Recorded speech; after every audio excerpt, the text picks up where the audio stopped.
જય ગો માતા, વંદે ગો માતરમ। મિત્રો, 2 દિવસ પહેલાં એક માનસિંહભાઈ કેશોદથી ફોન આવ્યો હતો કે અમારા વિસ્તારમાં બહુ જ એફએમડી વધ્યો છે।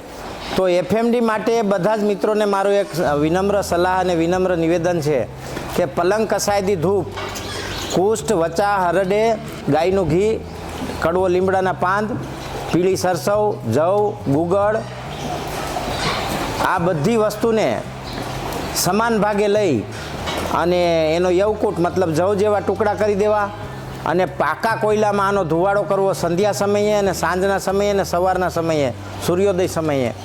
આ ધુવાડાથી વાયુની અંદર એફએમડીની ફૂટ એન્ડ માઉથ ડિસીઝની ચિકિત્સા થઈ જાય છે।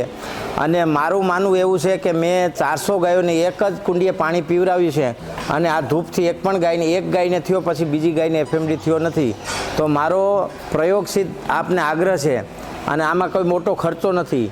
પછી જે ગાયોને વધારે એફએમડી થઈ ગયો હોય, મોઢામાં છાલા પડી ગયા હોય, તો એને ગાયનું માખણ, હળદર અને દરેલું મીઠું એનો મિક્સ કરી એકદમ મલમ જેવું અને અંદર સારી રીતે ચોપડવું અને ફટકડીનું પાણી 50 લીટર પાણીમાં 50 ગ્રામ ફટકડી નાખી અને એકદમ પાણી મિક્સ થઈ જાય, પાવડર નાખી તૈયાર કરી અને એ ગાયનું મોઢું આમ ખુલ્લું રાખી આમ ઝાલક મારી અને મોઢું ધોવું, અંદર સુધી હાથ ફેરવો, એનાથી ચાંદા જલ્દી રૂજાઈ જાય।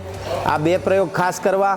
અને વધારે ગાયને નબળાઈ આવી ગઈ હોય તો 3-4 લીલા નારિયેળનું પાણી 100 ગ્રામ મધ નાખીને પાવું, એનાથી તાત્કાલિક એનર્જી મળશે।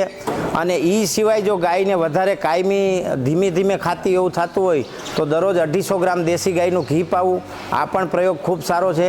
અને પગમાં ભાઠા પડી ગયા હોય, 50% ફટકડીનો પાવડર અને 50% ગાયના છાણાની રાખ, આને મિક્સ કરીને પગના ભાઠા ઉપર દબાવ્યા રાખો આખો દી।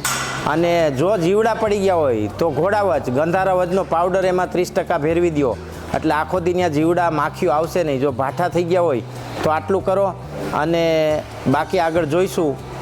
આગળ તમે મારા આગળના વિડીયોમાં પણ જોઈ શકો છો અને લાગે તો સાથે એલોપેથી ટ્રીટમેન્ટ પણ લેવાની છે, ખાલી આની ઉપર નિર્ભર રહેવાનું નથી। જય ગો માતા, વંદે ગો માતરમ।